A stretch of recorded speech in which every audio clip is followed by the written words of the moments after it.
अखिल भारतीय विद्यार्थी परिषद के अंतरराज्य छात्र जीवन दर्शन कार्यक्रम के अंतर्गत आयोजित होने वाली 4 दिवसीय यात्रा 29 जनवरी को आगरा पहुंचेगी।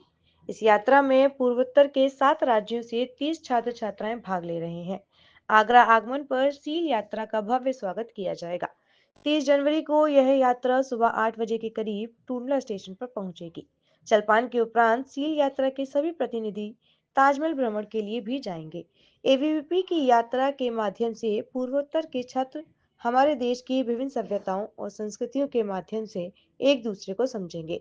अध्यक्ष नारद मुनि गौड़ ने बताया कि विद्यार्थी परिषद के इस प्रकल्प की स्थापना 1966 में की गई थी, जिससे पूर्व तक भारत के छात्र विभिन्न राज्यों के दर्शन कर यह जान पाते हैं कि भारत विद्यार्थी परिषद देती है कि एक नारा आगरा हो या गुवाहाटी, अपना देश अपनी माटी, यह सिर्फ एक नारा ना होकर एक भाव है और इस भाव को बनाए रखने के लिए विद्यार्थी अपने स्थापना कल से ही तत्पर हैं। अखिल भारतीय विद्यार्थी परिषद द्वारा ये सील का कार्यक्रम जो किया जा रहा है, ये भारतवर्ष में अनूठा और अद्वितीय कार्यक्रम है अखिल भारतीय विद्यार्थी परिषद का।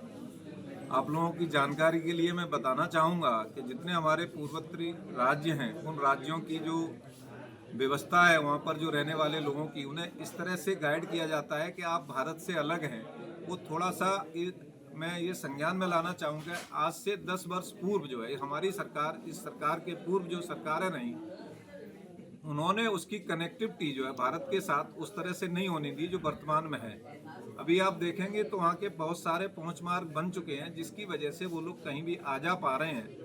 अदरवाइज इससे पहले अगर आप देखेंगे तो वो जो है इससे आइसोलेटेड रहते थे।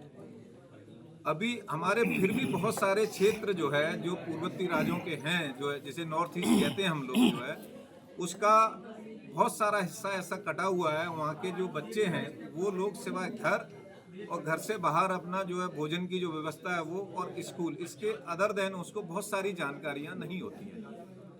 वो यहाँ आते हैं तो यहाँ की संस्कृति से, यहाँ के परिवेश से, और ये अपने को समझ पाते हैं कि हम भी भारतीय हैं, भारत के ही नागरिक हैं।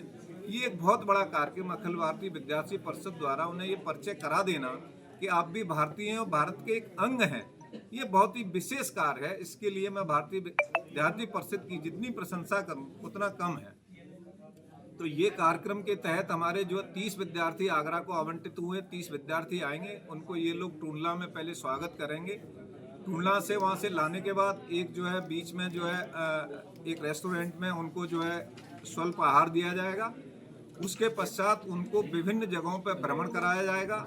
उनके कुछ शैक्षिक सत्र रहेंगे। उन शैक्षिक सत्र में उनको जो है यहाँ के जो अपने विद्यार्थी हैं, उन विद्यार्थियों के साथ वार्तालाप करके उनको ये ज्ञान होगा कि शिक्षा का वहाँ पर कितना अंतर है। इसके अलावा यहाँ पर कुछ जो है उनको जैसे कुछ जो है वहाँ पर अगर देखेंगे तो नॉर्थ ईस्ट में कोई भी फैक्ट्री नहीं है, किसी भी तरह के वहाँ कार्यक्रम नहीं चलते हैं इस तरह के। तो यहाँ की जो कुछ फैक्ट्रियाँ हैं उनसे उनको अवगत कराया जाएगा। यहाँ पे समाचार पत्रों का किस तरह से यहाँ पे छपते हैं, वहाँ ले जा करके उनको ये बहुत सारी जानकारियाँ दी जाएगी। जैसा अभी हमारे अध्यक्ष जी ने बताया, तो यात्रा के स्वागत समिति के अध्यक्ष हैं। अंतर्राष्ट्रीय छात्र जीवन दर्शन जो प्रकल्प है अखिल भारतीय विद्यार्थी परिषद का 1966 से काम कर रहा है। नॉर्थ ईस्ट में और जितने भी सीमावर्ती राज्य हैं, वहाँ हमारे युवाओं को, वहाँ के उनके परिवार के सदस्यों को एक पुरानी सरकार के समय में लगातार भारत से काटने का काम किया गया। उनको ऐसा महसूस होने लगा कि वो भारत के अंग ना होके चीन और अन्य जो भी देश हैं उनके निकट हैं, तो वो उनके उसमें जुड़े हुए हैं, उनके अंग हैं।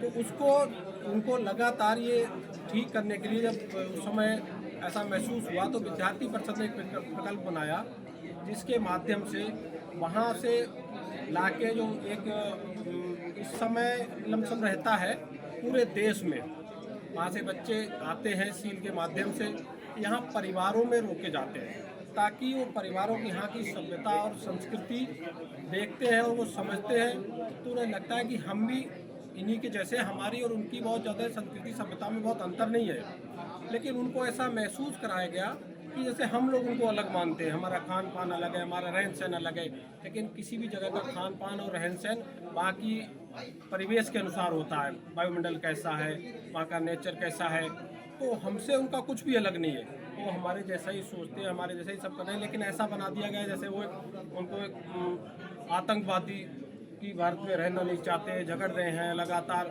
अलग होना चाहते हैं, वैसा नहीं है। और वह अब सील के माध्यम से कौशल विकास हो गया, सरकार की अन्य जितनी सारी योजनाएं हैं उन सब के द्वारा उनको लाभ पहुंचाया जा रहा है, युवाओं को जोड़ा जा रहा है, शिक्षित किया जा रहा है, ताकि वो आगे व्यवस्थित हो सके, रह सके। जैसा भाई साहब बता रहे थे कि या अभी वहाँ रास्ते का बहुत सारे रोडों का प्रबंध नहीं था, अलग कटे थे कि घर तक सीमित है, विद्यालय तक सीमित है, उससे आगे वो नहीं जानते हैं, व्यापार नहीं है, इंडस्ट्रियाँ नहीं है। तो इंडस्ट्री ना होने का कारण वही था कि रास्ते ठीक ना होना, वहाँ तक लोगों का ना पहुँचना, उसको ये सोच लेना कि ठीक है थोड़े लोग हैं, अलग रह रहे हैं, ऐसा सोचा था। लेकिन सील के माध्यम से जोड़ने का काम किया जा रहा है, ताकि वो जुड़ेंगे, उन्हें ऐसा एहसास रहेगा कि हम लोग एक साथ हैं। तो इस पर मोदी जी इस पर बड़ा काम कर भी रहे हैं। और वहाँ की जितनी अभी तक आतंकवादी गतिविधियाँ जो चल रही थी, माननीय अमित शाह जी ने कहा है कि अगली जनवरी तक 26 नक्शा एकदम खत्म हो जाएगा। और अगर अमित शाह जी ने कहा है तो खत्म हो जाएगा, ये तय है। उनको समाज के विभिन्न परिवारों में जोड़ा जाएगा, रखा जाएगा, उतने दिन वहाँ रहेंगे, अपनी संस्कृति को जानेंगे, भ्रमण के माध्यम से लोगों को जानेंगे। साथ ही चूँकि आगरा शहर जो है वो उद्योग के लिए बहुत ज़्यादा फेमस है, तो उनको उद्योगों का भी भ्रमण कराया जाएगा, जिससे कि वो समझेंगे और उस टेक्निक को भी समझेंगे किस प्रकार से हम अपने क्षेत्र में भी उनको प्रयोग कर सकते हैं और वहाँ की स्थिति को और ज़्यादा अच्छी बना सकते हैं। तो परिवारों में जाकर वो यहाँ की संस्कृति को समझेंगे, लोगों को समझेंगे और उनके मन में ये भाव भी आएगा कि जिस प्रकार से वहाँ जो अलगाववादी ये कहने का प्रयास करते हैं कि वो भारतीय नहीं है, तो सील यात्रा के माध्यम से वो ये समझेंगे कि वो भारतीय है और हमारे ही अंग है।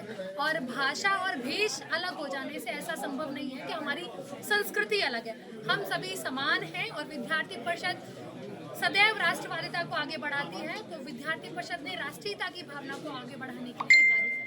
मैम, होटल में ना रोककर उन्हें घर में रखा जा रहा है, तो क्या मोटिव है?